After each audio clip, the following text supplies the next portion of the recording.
te salvar.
Eu ouvi as lendas sobre um monstro que mudaria a floresta de Jura.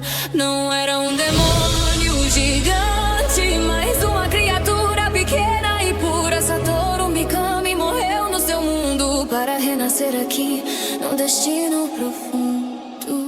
Ele acordou numa caverna, cego e sozinho, um simples slime procurando o caminho, mas encontrou o dragão da tempestade, Veldora o selado em sua majestade. Eles fizeram um pacto além da razão. Eu te dou o nome e te tiro da prisão. Rimuru Tempest, o nome ecoou e com o dragão no estômago a lenda começou. Ele saiu das sombras com poder absoluto, encontrou os goblins num estado de luto, ameaçados pelos